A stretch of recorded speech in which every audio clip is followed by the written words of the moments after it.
Hello and welcome to the Data Engineering Podcast, the show about modern data management. When you're ready to build your next pipeline and want to test out the projects you hear about on the show, you'll need somewhere to deploy it, so check out our friends over at Linode.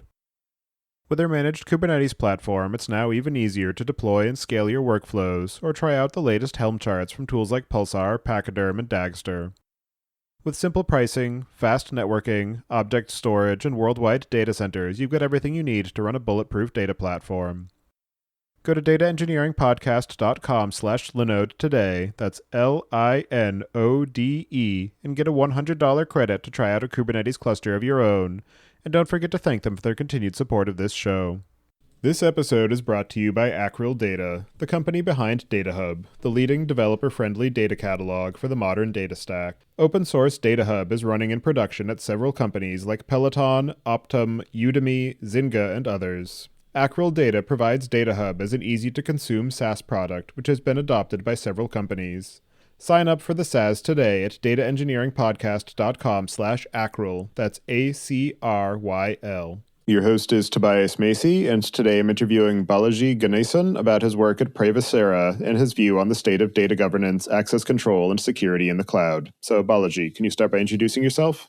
Tobias, thank you so much for having me, and it's a pleasure to be here. My name is Balaji Ganesan. I'm CEO, co-founder of Privacera, and we'll talk about Privacera in a minute. We are at the intersection of data governance and data analytics. Very exciting space, and so really excited to talk about those topics today.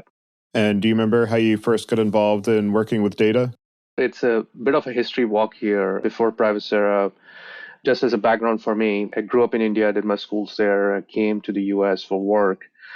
I was working for a consulting company, and first gigs was at a company called Apple, which had, at that time was inventing new iPods and iPhones. Kind of was bit by this Silicon Valley culture, this notion of, hey, you can produce really good things to change the world. So kind of bit me, and I ended up staying in the Valley to go and build my career around that as part of it. Having worked with consulting companies, you've come across a large variety of enterprises of all size. This was in pre-2010 and starting to shift in the way companies were trying to run their business and get the competitive edge, which is we're really looking at data across the industries. And people were modeling at that time around how Google ran their business, or Yahoo was big at that time, and now it's not, of how these Silicon Valley companies have used data to leverage their business. And then every organization, every Fortune 500 was trying to model around that point of it. Right around the time is when I met my co-founder, Bosco, and he had sold his startup to Oracle. And we were thinking about the newer set of paradigms that was happening. And data was one of the topics we picked in because it was a shift in the way companies were looking at it, where they want to now store as much data as possible as Yahoo or Google would do and analyze that. And this is where they're starting to look into these big data technologies at that time, which was called Hadoop and other technologies, which was open source. You can store as much data as possible and analyze it, which was a proposition most companies starting to like. And Bosco and I fundamentally believe every time there's an architectural change, there are certain things come to change. And security was one of that. Governance was one of that, where we found a gap of this always lags behind a technology paradigm and a shift. And it was the same thing with Hadoop and big data as well, where we felt like the focus was on analyzing data, the focus was on making how you can store and run fast queries, but governance was an afterthought. So when these platform needs to go into enterprise, there is a challenge of gaps always exist, and in those things are always training. So we saw this as an opportunity to say, hey, we have worked with enterprises. We really understand enterprise needs of governance and security. This Bosco has spent a lot of his career in the identity and access management space. So we took this paradigm and shift and say, hey, how can we help with companies doing that? And that was the start of our earliest startup called XA Secure. To start in 2011 around the big data area and how we can apply a common authorization, common way of people accessing data. That took off in the market, and eventually we were acquired by another big data company called Hortonworks. This was before their IPO. Products was acquired and open source and now known as Apache Ranger. And I led security and governance at Hortonworks, had a ringside view of enterprises going through this journey of moving from legacy to modern big data distributed systems, but also how do you think about the challenges that comes with data part of it, especially around governance, and helped a lot of enterprise companies put together an approach and as part of it. But companies will always come back and say, hey, what you're doing within your Hadoop platform is great, but our data is spread across multiple data sources. We have Oracle, we have Teradata, we are now getting into the cloud. We really need governance across all our layers. And that set out the notion for Privacera, which was take two, or attempt of solving this problem where data architectures have shifted again from Hadoop into cloud, but security and has become governance has become even more a demanding topic. So we are excited to be in this journey of helping customers in that part of it. But this has been a culmination of a lot of years of work in this space that we're excited to bring and help customers with. In terms of the focus of Privacera, I know that one of the areas that you're investing in is enabling this data governance and access control in the cloud. But I'm wondering if you can just give a bit of an overview about what you've built there and why it is that you feel that this is a problem space that's worth spending your time and energy focusing on. Yeah, absolutely. Let's talk about what is data governance in the first place, where data governance includes policies, standards, procedures for making sure data is available, it's consistent, and it's secure across the life cycle. Viewing data as a unit across the organization and making sure there are guardrails around how data can be used and how data is processed as part of it. And as these data architecture has grown, as the data use has grown across the enterprise, it's become a fundamental need in the organization. The area where we are tackling around security and privacy, those areas have come into more of a prominence, I would say, with privacy laws coming in and culture changing within the organizations, I would say, in the last few years. With breaches happening and more breaches happening, there was a Capital One breach which happening in the cloud, and there are these breaches which gives organization executives a pause in terms of how they're thinking about cloud. But privacy has come back and laws have come up and say, hey, really have to treat customer data with extra length. You have to know what data you have, but also using this data for right purpose for all times. So those are behavioral changes, cultural changes happening across the organization. So we were talking to a Bay Area company which has been traditionally been fairly open inside the organization, which means if you're within the firewalls of the company, within the boundaries of the company, you can get access to any data. This was the culture a few years back. And now they're moving into a culture where, if you're an analyst or data scientist, before you can access data, you have to prove why you need access to that. So fundamental shift in culture is happening today where people are asking questions by making sure and also implementing these procedures and controls around who can access what data. And it's a fairly complex problem because data is everywhere. It's even in the cloud, it's spread across everywhere. It's spread across multiple databases, data stores. And if the organizations are moving towards making sure right people have access to right data, those controls have to be implemented in at all levels where data is stored. And that's everywhere. There are data is on-prem in the data center, there's data in public cloud, they're distributed across services. So implementing controls in that paradigm is hard. It's still fairly manual. Most organizations will go up and put in administrators who can go and put these rules in. But it's hard to stitch all of this together and really know you're doing the right thing. And this is where a tool like Privacera is coming in, is helping customers in their journey where on one hand, they have tremendous requests coming in from the users for access to data. More people are, as data democratization has grown, this data revolution is going on where more business teams are really looking to leverage data. These requests for access to data are increasing. On the other hand, privacy security team are carrying more weight and are saying, if you're on the cloud, you have these distributed data, really have to make sure right people have access to right data and it's used for right purpose. And doing that, what we call is this dual mandate between balancing the frictionless use of data versus balancing security and privacy is an incredibly hard job. It's an incredibly complex job.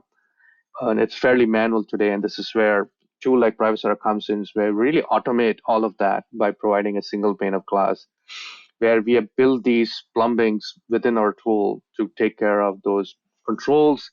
We give them visibility on data, we give them visibility on who's doing what, but be able to enforce all the policies, all the nuances of policies that comes in the enterprise of who can access what data, being able to do that in one place and being able to enforce wherever the data is stored. So in effect, we help enterprises solve that dual mandate problem. It's not a zero-sum game. You can have faster access to the data, but also put in security, privacy, and governance. In terms of the overall space of data governance, as you said, there are a lot of aspects to it, and there are different challenges that are introduced depending on your operating environment, your tooling ecosystem. And I'm curious, what are some of the lessons that you've learned from the work that you did on Apache Ranger during your time at Hortonworks that has helped to inform and help you prioritize your efforts around the work that you're doing at Privacera? As I mentioned, this is a complex endeavor, and we have been working this with close to a decade. There's a lot of learnings working with a community. Fortunate to have a very growing community we had with Apache Ranger, a lot of 3,000 plus enterprises adopting it. And there's a lot of learnings you have by seeing different flavors of how organizational challenges are, how they implemented their data ecosystem, or they're looking at governance across industries, across geographies in some cases. So we had a ringside view of how organizations have done that over the years and what different challenges comes in. And not an easy endeavor to do that at this level when you're going and looking at implementing controls at wherever data is stored. So those learnings have been built into Apache Ranger over the years, and we have learned in terms of performance, and we have learned in terms of scalability, and we have learned in terms of what the best architectures can support it, what are the do's and don'ts that comes in with implementing governance and best practices that comes with that. Those have all gone into our Privacera journey. So we didn't start from scratch. We leveraged those learnings in solving a bigger challenge that is happening in the cloud, which is going to be data is even more distributed. There's even more choices that customers have in terms of how they can run their workloads and data, and governance and privacy has become even more real over the years. So those learnings have all gone into those best practices as part of it. But we have leveraged the work from the Ranger community to jumpstart on that part of it. So, and we continue to do that. There's this Apache Ranger is still a very thriving community. We continue to add new boundaries of how new data sources and newer platforms that we can continue to cover, and we leverage that part. We contribute back to the Ranger community to keep that community going. At the end of the day, we believe in open standards, and we believe in doing things which can integrate and talk with other tools and other platforms as well. And being built on top of Apache Ranger helps us do that as well. So in terms of learning, in terms of best practices, in terms of the open standards, Apache Ranger helps us build even better modern data platform governance than if you had done it from scratch. Yeah, the open standards piece is something that has definitely been getting a lot of attention and focus in recent years with efforts in a variety of domains. And on the sort of governance side, I know that Apache Ranger has been a sort of de facto integration for a number of different products for their sort of open source option for governance. And I'm wondering if you can maybe speak to some of the sort of standardized aspects of that and some of the ways that Apache Ranger has helped to influence the rest of the ecosystem and maybe draw some comparisons to your approach as compared to things like Immuta or Privacera or some of these other systems that are focused on data governance or data privacy and data security.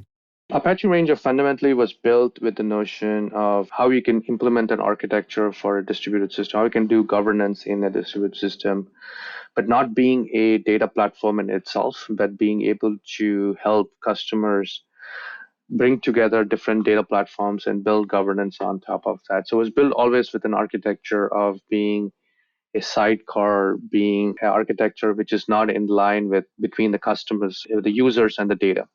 The fundamental principles built in when we built Ranger was that we are not a data processing engine, we are a governance engine or a security engine. So there was a shift from traditional security models of running proxies to how we had built Ranger for distributed systems. It takes more work.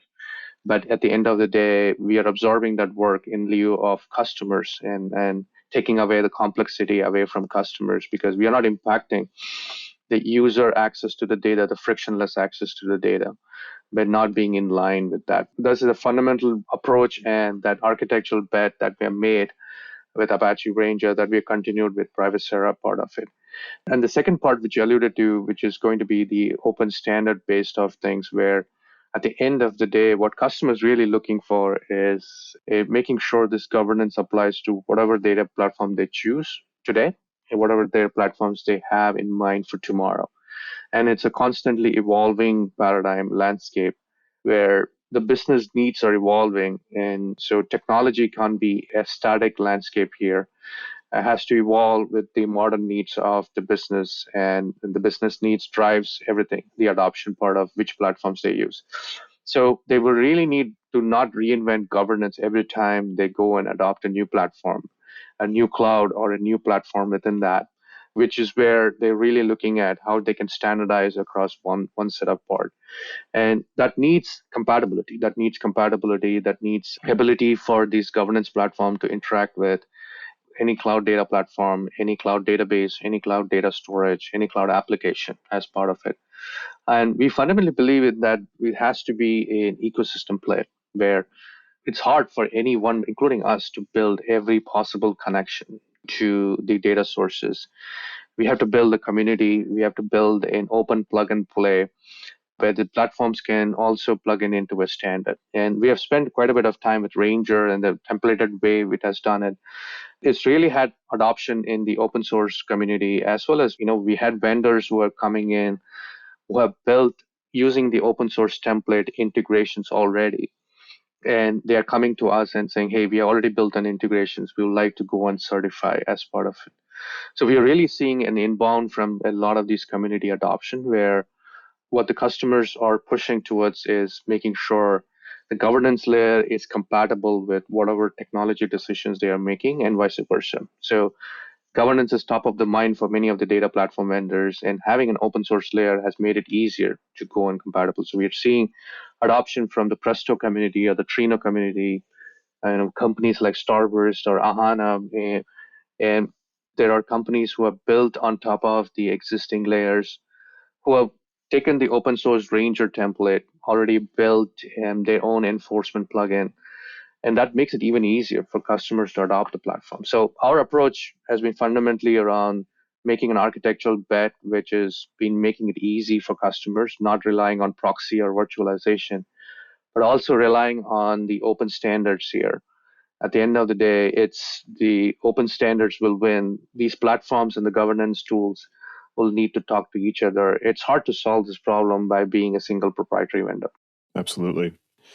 In terms of the cloud-specific aspects of what you're doing at Privacera, I'm wondering if you can speak to the particular constraints and challenges that are introduced by operating in cloud environments where maybe the end user doesn't have full control over the underlying systems, and so you have to rely on the cloud vendors to expose certain interfaces, or being able to create a system that is accessible and integrates natively with this variety of platforms where there are some common ideas and abstractions, but each cloud vendor is going to implement their own particular functionalities, and just some of the details of having to operate in that space. It's not very specific to cloud in general, but it's a general data challenges today. The industry has not adopted a common standard for, let's call it authorization, right? Now, who gets access to what? Every database, every data platform have implemented slight variations of how they think it. They all follow similar models, but now there's role-based or there's attribute-based, and the way database will do implement that part, they will follow some guidelines, but there are nuances around that. In the longer run, we believe there is a play for standardization, just like in the identity world, SAML and other identity part took out. These standards take time, and these standards usually close to a decade in a lot of work across industries to start implementing that. And we are starting to see, like what we were talking with Ranger and other parts, we're starting to see that momentum starting to build up, where the common interest of addressing making it easier for customers in the longer run play will be standards. But in the short run, the challenge, as you outlined, is real, is where even in the cloud, the rate of innovation is incredible in the world where many of these customers did not have a Snowflake or a Databricks 3 years back, right? And they're adopting at a much faster rate.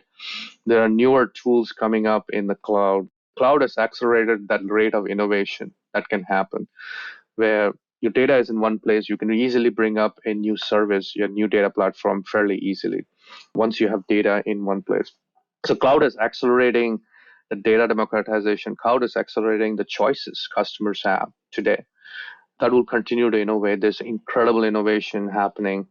Their customers have newer and newer choices. Now, the challenge for any governance vendor, whether it's us or anybody else, is how do you keep pace with that innovation, which is the underlying data platforms are evolving, and then there are newer platforms that are coming rapidly. And you have to make sure that you're providing a consistent single pane of glass experience to the customers. And that's something we have spent quite a bit of time mastering and thinking about how we build these connections and connectors. It's taken for us a few years of that work to iterate and master that philosophy into keeping up with on top of a dynamic environment. So cloud does bring, compared to what was there 5, 10 years back in the on-premise world, cloud is accelerating some of the pace of these technology shifts. Cloud is making easier for customers to switch. Cloud is making easy customers to go and adopt newer platforms, which is fantastic for the industry because you have choices. Choices means competition, and competition drives everybody better into providing a better experience. So I think the rate of innovation is great. Challenge for vendors like us is making sure we can keep up with that. RudderStack helps you build a customer data platform on your warehouse or data lake. Instead of trapping data in a black box, they enable you to easily collect customer data from the entire stack and build an identity graph on your warehouse, giving you full visibility and control.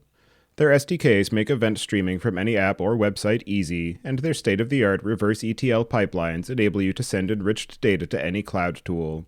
Sign up for free, or just get the free t-shirt for being a listener of the Data Engineering Podcast at dataengineeringpodcast.com/rudder. In terms of the actual platform that you're building at Privacera, can you give some details about the architecture and implementation of how you have approached this problem and some of the ways that you're able to scale and integrate with the various systems that customers are trying to manage and secure with your platform? So just taking a step back, the problem we're trying to solve, the aspect of data governance is around the security privacy aspect. We are solving a problem of how to get visibility into the data and also make sure right people have access to right data, and how to make sure all of these policies and workflows and associated governance with that is done in a central place.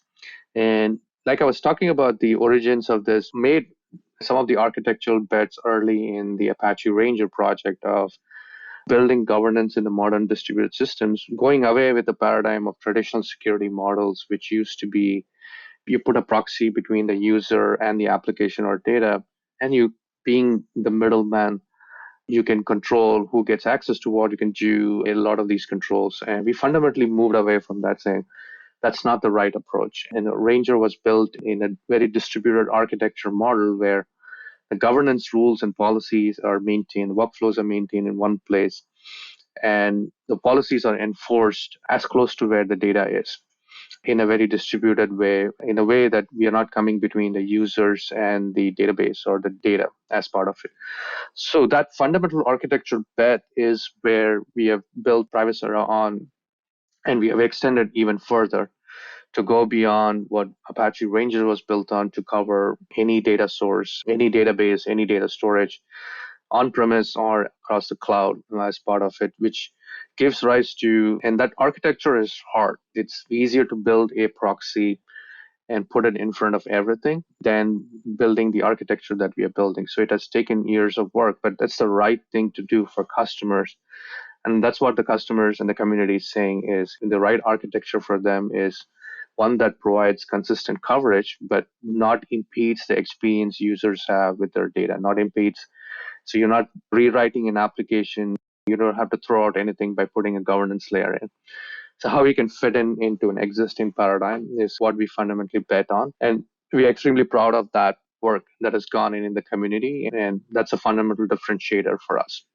And so in that architecture, it really means that the governance, it's a distributed architecture where governance and the policies and the workflows associated with that, if you need to request access to the data, you need to get reporting, it happens at a central place.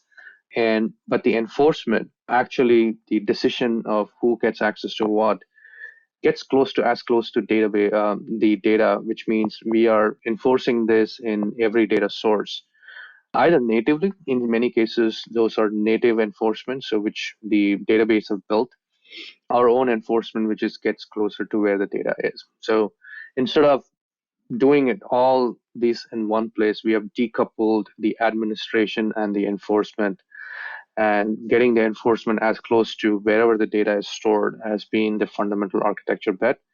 And in many cases, done natively by the data platforms, which ensures best experience, which ensures best performance and scalability. And especially in the cloud, where cloud is boundaryless in terms of the adoption here, you're not sitting behind a physical firewall. And so in the cloud world, architectures are even better, where the enforcement and the administrations are happening in two different places. And it can be, architected in whichever way the customers have architected their cloud part of it. So it's very flexible, it's very dynamic, but it's been built on years of experience working with lots of enterprise sizes and enterprise types. And over, this architecture has been proven to be right.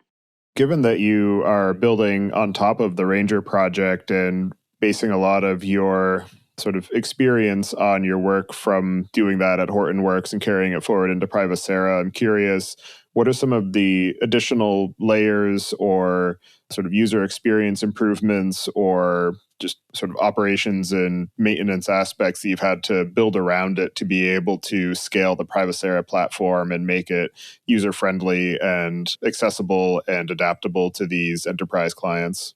So Ranger, as I said, fundamental, there were a lot of plumbing built in from an architecture point of view, the scalability and the reliability part, and as part of it. When we were looking at adopting it for the cloud, we really looked at it from how do you build a solution rather than a specific tool, like how do we solve the problem, right? So you really have to think through the entire user, the workflow of their journey, what happens, and build a solution. So we spent quite a bit of time really thinking about the higher level layer and sitting on top of Ranger. How do we build a governance layer that is as easy to use as anything else? And how it's embedded into this modern way of doing things, this modern data world where users are more and more demanding of getting frictionless access to the data, but we have to always maintain this governance and security and privacy part of it. So the world is changing where you no longer can go and say, I'll block this data, you can't access it, or you can access it without any rules. The world is changing to how do you maintain that. But there's a lot of nuances around reducing that friction. So we had to really think about that experience again. And because in the shift to cloud, those needs have changed from IT administrators controlling a lot to this being business driven or end user driven paradigm. They are in more control.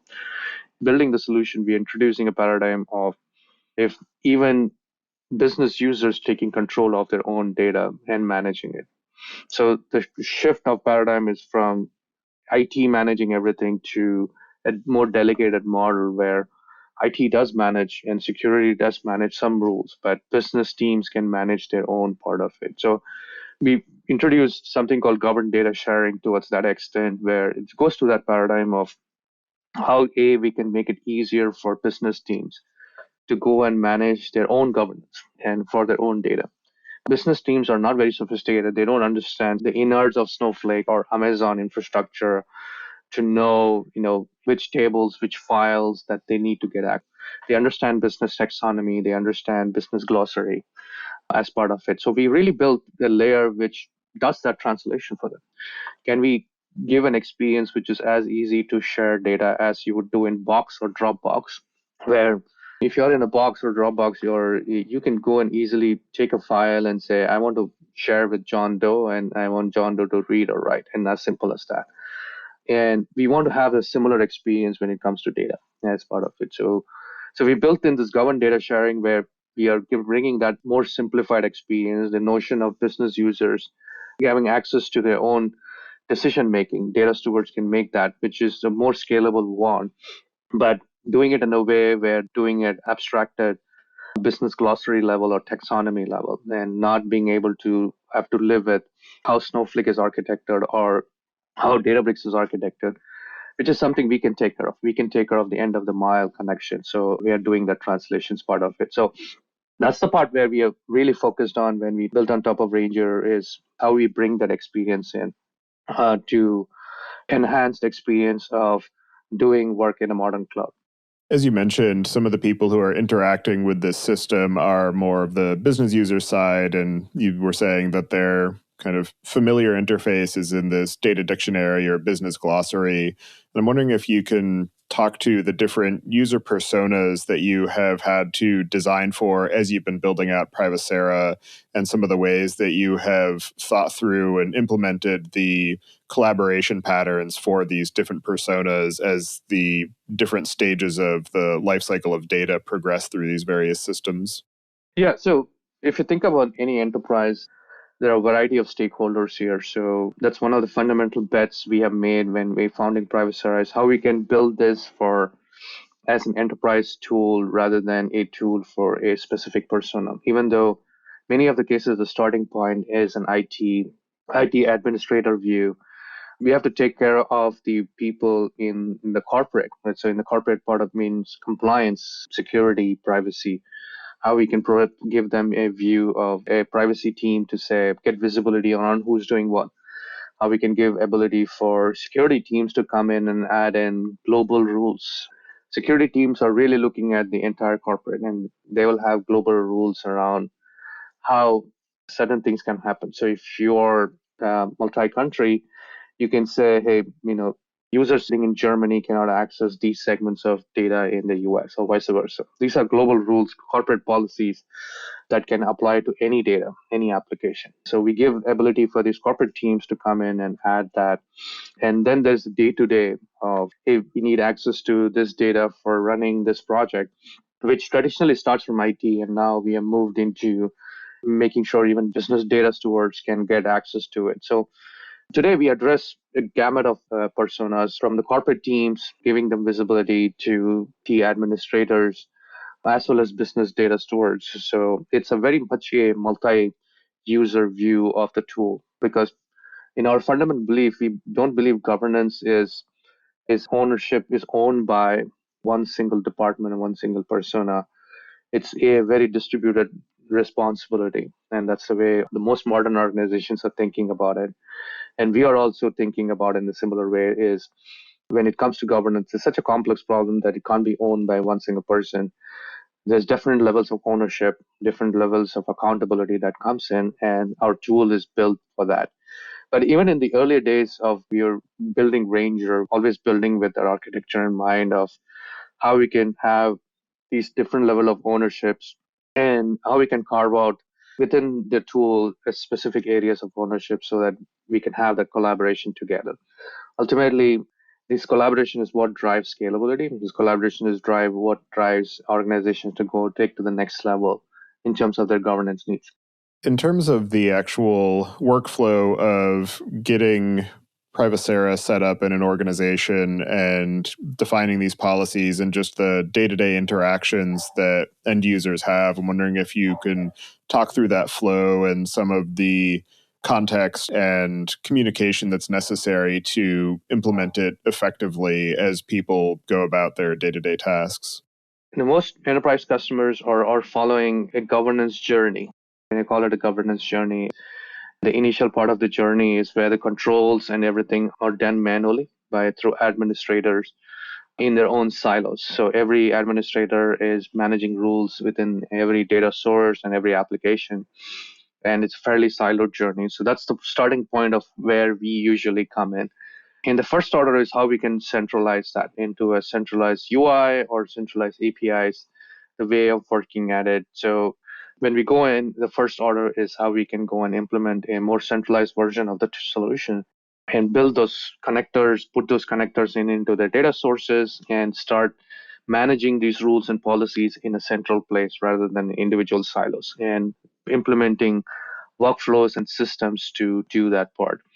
That's the journey that most organizations start with, and that involves the tools, that involves changing processes, and in some cases and building more automation. Earlier, maybe users are creating those requests manually and say, hey, I need access to this data, and being able to provide an automation layer using our workflows or ability for using our APIs to do that. So in most cases, the centralization part is the automation centralization is the step one, and it takes a while for organizations to align to that.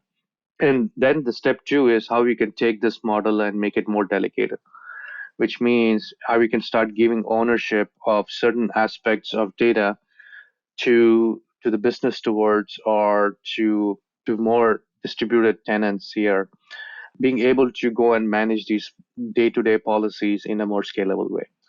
And we have some customers who have crossed that threshold of being from centralized governance to now delegated governance. But it's hard to jump to that delegated part on day one. So we always recommend customers, because most customers are in this day zero journey of running things manually, that we recommend a path or a journey for them. And our customers will fall in their journey today. But it's not a small journey. It takes some work to not only align processes into and adopt the tool, but make sure we can put together a program the end state where they need to be in terms of scalability and governance. So our customers view this as a critical part of their mission of democratizing data and enabling that responsible use of that data, being part of that journey as part of it. But we are scratching the surface on that. Many of our customers are still in that journey. They have not reached that end state, which is going to be a fully delegated model of doing governance.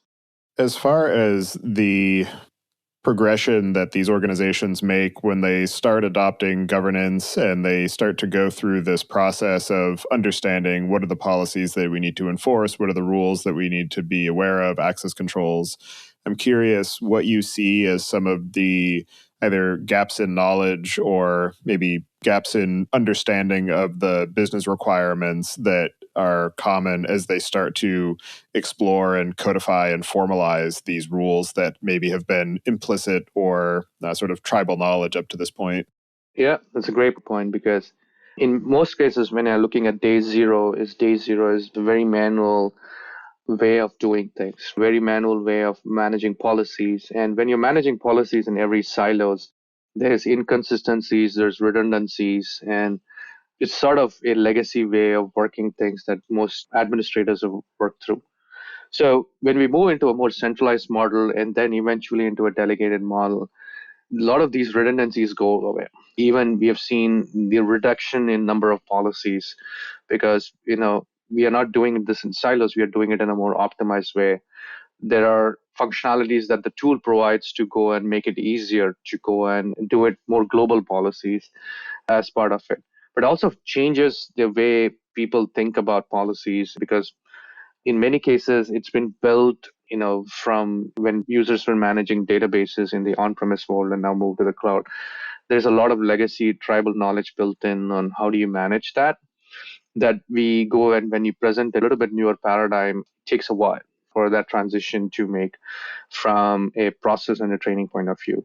What we have seen is a whole scale adoption from that part, is saying most customers, most administrators come to believe that this is the right way of doing things. It's much more easier, much more scalable, and they can spend their energy on doing more additional work for their own internal customers rather than really going and managing policies on a day-to-day basis. So there is a broader reception once you start showing some of this value as part of it. But when you go and put a tool in, you have to really look at the processes as well and the people. And we spend a lot of time making sure we bring that value in terms of making sure we're guiding in terms of best practices, we're guiding in terms of a newer way of doing things. There's a lot of this legacy way of doing things goes away now once you start centralizing it and eventually moving into a delegated governance. So I would say most of our customers have done that journey. Newer set of customers who are going through the journey. We have done this quite a bit even when we were doing Ranger project, which was again a different approach than what traditionally most administrators and users have been accustomed to. So we built sort of these cookbooks and best practices and knowledge base that we can help customers with. So, but in 2022, there's even more broader reception from enterprises to do things the right way. And so we are excited to be part of that journey. But it's not slam dunk. It's not something you put a tool in and walk away. Yeah, we have to really work at making sure the processes and the people are aligned as well. The most important piece of any data project is the data itself, which is why it is critical that your data source is high quality. PostHog is your all-in-one product analytics suite, including product analysis, user funnels, feature flags, experimentation, and it's open source so you can host it yourself or let them do it for you. You have full control over your data, and their plugin system lets you integrate with all of your other data tools, including data warehouses and SaaS platforms. Give it a try today with their generous free tier at dataengineeringpodcast.com/posthog. In terms of the actual data assets that you are applying these controls to, one of the things that I know that you have as a capability is being able to do some measure of discovery of data assets, which in the cloud, and particularly as organizations go through migration processes, can become quite messy. And maybe there was a skunkworks project that somebody spun up that you need to be able to find and add some of these controls to. I'm curious what you see as some of the challenges of being able to discover these resources and some of the ways that you have built sort of the heuristics and the discovery patterns to be able to find these assets and bring them under maintenance of the Privacera platform. Yeah, bring up a great point is where as cloud has grown, the span of control of what gets implemented is also wide right now. So there's more and more decision making that is being available with the business teams and business users. So, and there's a lot of power of doing that. So you're spinning up, new resources, new projects, new other part of it at a tremendous scale. And when it comes to governance, you have to first start with visibility, right? You have to really know what is happening in the world, and then you can govern that part. So for us, data discovery has been very much some of the day zero use cases and of understanding data, of really understanding. In many cases, customers assume they know what is happening because they know where PII is stored, and they get surprised when they run this tool to find out areas where they have not imagined before. And that's a ROI immediately, right? Really getting a complete visibility of where their data is spread out and understanding of where sensitive data is in the first place, because now you can start implementing controls to govern that or protect that part of it. And in many cases, discovery has brought in a level of surprise to many of our customers because they assume they are on top of it and they get surprised. It's finding the needle in the haystack, and they will find new haystacks and new needles. They didn't know they were sort of as buried in it. But that's the way of doing the mod part of it, is implementing that level of observability, that implementing that level of visibility is extremely important in the data governance world. So in many cases, customers have approached data discovery as that day zero part of it. In many cases, they've added on after they have added on controls, and there's no right or wrong answer, right? It really depends on the organizational maturity, their way of doing controls. We see discovery is most customers will be, they get surprised of areas where they felt they know, but they found out that they actually did not know that existed. And once you have discovered a particular data asset or a data storage location, I'm curious what the workflow is, or if there are any sort of automated heuristics that you're able to apply to understand what is the appropriate metadata to associate with these assets to be able to know which controls and which regulations they need to be governed by, and just being able to sort of manage that onboarding process of new data assets, whether it's through this automated discovery process or through actually introducing a new data asset or new storage system to sort of governance platform. Put a lot of thought in building, reducing friction and automation right now. So the automation is built in terms of, for us, when a new data source or a resource is created, there's a lot of visibility we get from being able to go and then discover what's in that and automatically applying policies on top of it. So the solution is built in that way, and where we can introduce things like classification based rules. So we can build policies at the data classification level, which means that policies which says API data can be accessed by or cannot be accessed by these set of people. And it doesn't matter if the PI data is in Snowflake or is in Amazon or is in Azure. The moment we can discover something or tag something as PIR, or we can get that information from some other source, it automatically becomes part of the policy. So it goes to the paradigm of create policy once and continuously applied or every data versus the older paradigm of every time a new data resource gets created, you have to go and make sure you build a policy for that. So we've taken away a lot of these friction points and applied it over modern world, the way we have built the structures in. So if a user creates a new table, we can automatically discover it. We can automatically apply a policy on top of it without any manual intervention as part of it. So those are automation that gives value to customers because it's really, really hard to keep up with the pace that the data is being used by a central administrative team. In most cases, they don't have visibility, and these resources end up being part of an ungoverned data asset, which introduces risk to companies part of it. So by having a comprehensive tool like Privacera, you can get both visibility as well as governance. And we can do that with automation of making sure we are constantly doing that without requiring a manual intervention. In terms of your experience of building Privacera and working with your customers and seeing some of the ways that they're applying it to their problems, I'm curious, what are some of the most interesting or innovative or unexpected ways that you've seen it employed? I would say our customers are testing the boundaries for it. We had initially built Ranger and Privacera to handle internal use cases of internal to companies. We are really thinking of this as where internal users want to access data and how do you build the governance as part of it.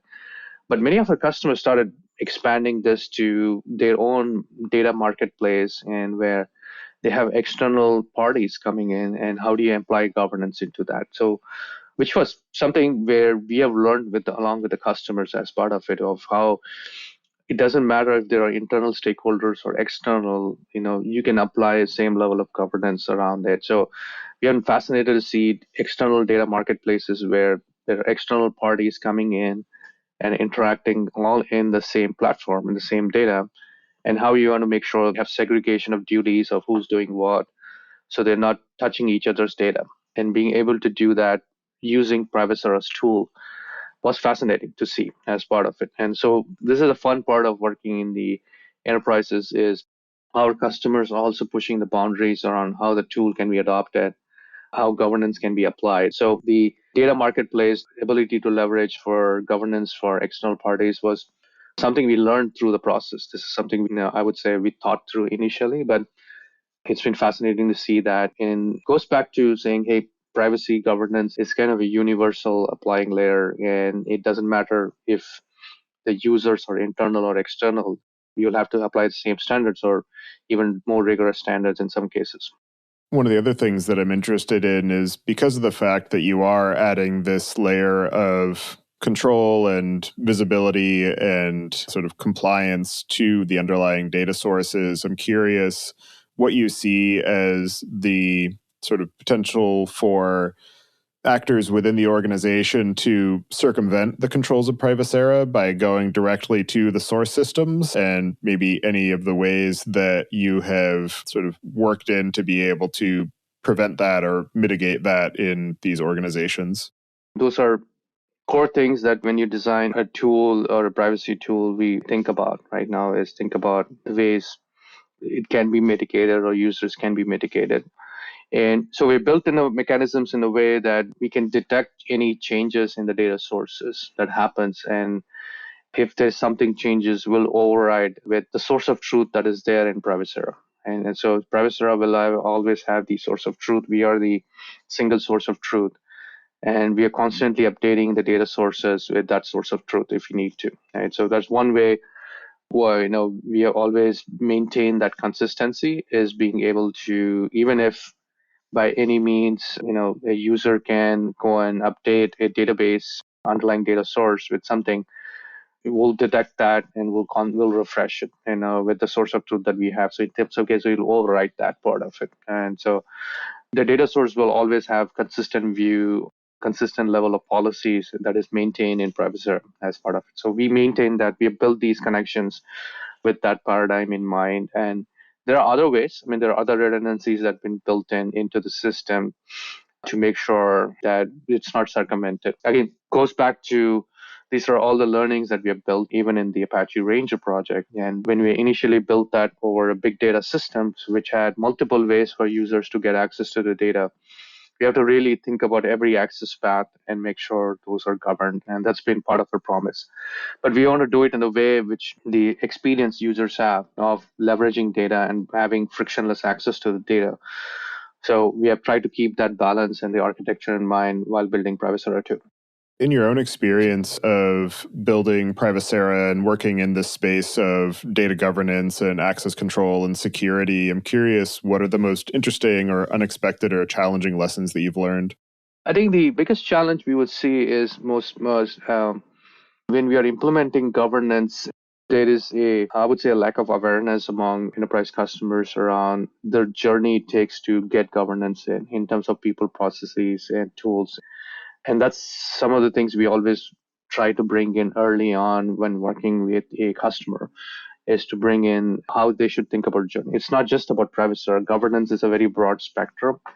It includes quality and metadata, and we are solving one aspect to it. And governance approaches need a lot of collaboration within companies between their enterprise teams and there's data teams and business users to put together a structure and a mode of communication to do that. Otherwise, just buying a tool in itself will not serve the purpose of the business unless they really think about the process and the team aspect to it, which I think the industry can do a little bit better job, and industry including us right now. So we are spending our time and energy in making sure we are educating the customers on the journey. In some cases, it's a multi-year journey. You have to really think about making sure that you think about day zero, day one, and day two use cases, right? So you don't boil the ocean on day zero. Pick and choose, a smaller subset of use cases, roll that out, incrementally add more people to it, and build the program part of it. And what we feel is many side customers buy a governance tool and then they just go away. And they bought a tool and they believe the tool can solve that. With any other tool, you have to align the processes, you have to align the team and make sure all of them are aligned and thought through.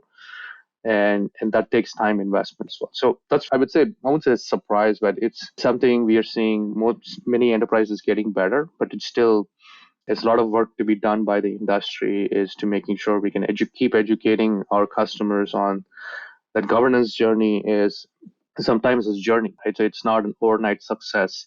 You have to really think about day zero, day one, and killer use cases that you can do upfront. For people who are starting down the path of introducing data governance and access control and data security, and they're starting to explore the sort of requirements around the sort of policies that they want to put in place around their data, what are the cases where Privacera is the wrong choice and they might be better suited either using Apache Ranger directly or a different commercial vendor or building their own in-house systems, and just some of the limitations of Privacera that would lead to it being, not the most optimal choice for a situation?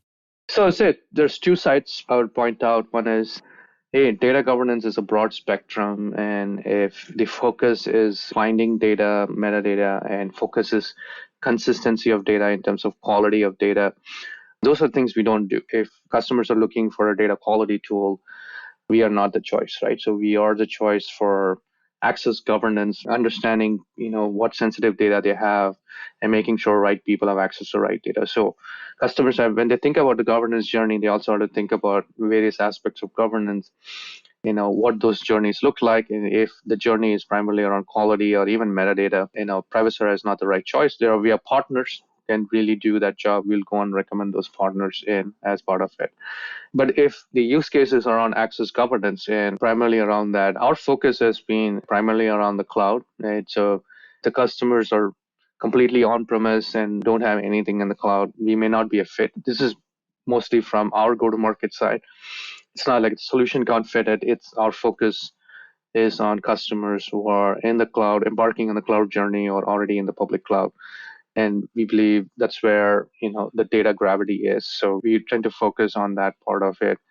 In some cases, if you have only one data source and nothing else, if you're small enough that you're running everything in one data source, you can technically get away just maintaining policies in that and not needing a tool on top of it. So our value add comes in when you have diversity in the ecosystem. Most customers have different ingestion tools to different data platforms to different BI tools, but there could be certain enterprise customers who are just using one data source and nothing else, and they're small enough that you can technically manage that, without needing an overlayer tool like Privacera. And so those are cases that we always recommend our customers to do the best thing as part of it. As you continue to iterate on Privacera and build out the business and the platform, what are some of the things you have planned for the near to medium term? Yeah, so a lot of exciting stuff right now. So we are continuing investing in our SaaS platform of ability to deliver what we do in a SaaS version where customers don't have to go and manage the software and the lifecycle around that. They can get the functionality, they can get governance as a service. So there's a lot of investments going towards making that part of it. We continue to expand all parts of the product. Like I said, there's a governance layer of getting visibility of data, the governed data sharing, the workflows.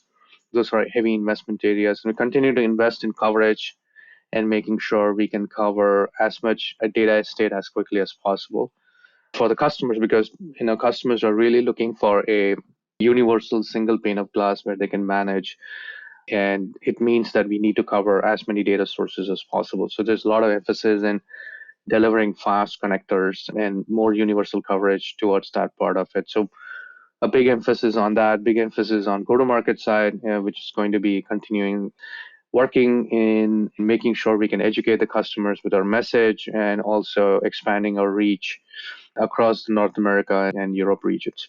One of the other things that I'm interested in briefly visiting is I'm curious, what are some of the ways that your work at Privacera has been able to get fed back into the Ranger project? A lot of this. So we stand behind the Apache Ranger community. As I pointed out, this is where our origins of the story was. We continue to invest in the community where we put back learnings we have, when we go and test the boundaries of governance in the cloud. We continue to put back some of the core learnings back into the Apache Ranger part of it. So we try to make the commitment to keep the community healthy and being able to use the functionality in the Apache Ranger itself. Not all of our solution in Privacera is in Ranger. We are not a 100% open source company. So we have tried to keep layers which are very enterprise user experience in the enterprise part of the Privacera solution, but the core engine and the libraries, we have tried to keep updated within the Ranger part. So it goes to our belief of maintaining a very open core and open standards. The other pieces of it is how we continue to work with partners at the open source level. If there are ways for partners to work at open source, we continue to engage them at the community level, which means their contributions can also be put in. And that has been true from the Presto community, for example, with Trino and both Presto TB and Trino communities. They've been able to put back the changes as that communities have grown. Those changes have come back into the Apache Ranger part of it. It's a lot of collaboration happening up at community level, and we continue to stand behind in making sure this community stays healthy and engaged. And we continue to build those open standards that will eventually help every enterprise. Are there any other aspects of the work that you're doing at Privacera or the overall space of data governance and security and access control that we didn't discuss yet that you'd like to cover before we close out the show? So, Tobias, first of all, thank you for having me. I think we covered a lot of ground today. Right from, if we need to summarize, is data governance, the rules, policies, standards about how you handle data is becoming real, covers a wide variety of spectrum from quality metadata to security.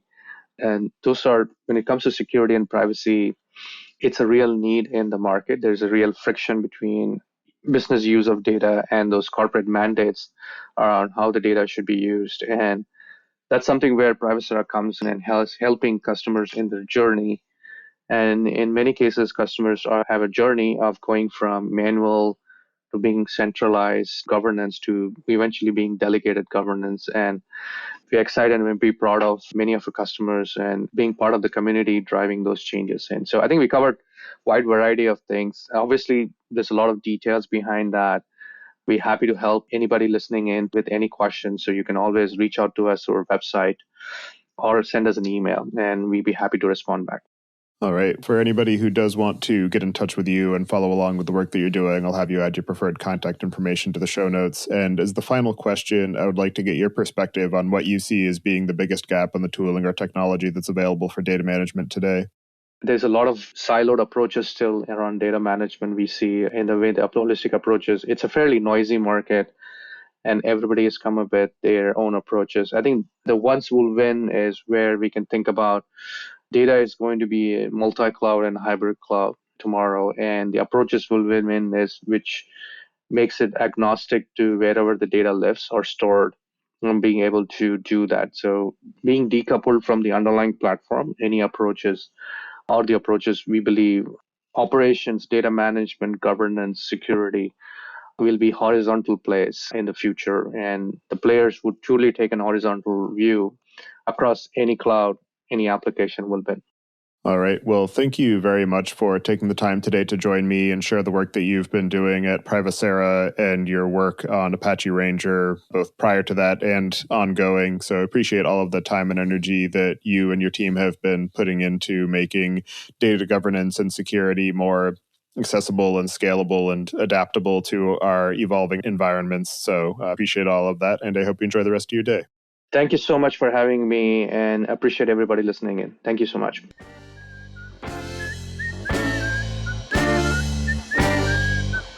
Listening. Don't forget to check out our other show, podcast.init, at pythonpodcast.com to learn about the Python language, its community, and the innovative ways it is being used. And visit the site at dataengineeringpodcast.com to subscribe to the show, sign up for the mailing list, and read the show notes. If you've learned something or tried out a project from the show, then tell us about it. Email hosts at dataengineeringpodcast.com with your story. And to help other people find the show, please leave a review on iTunes and tell your friends and coworkers.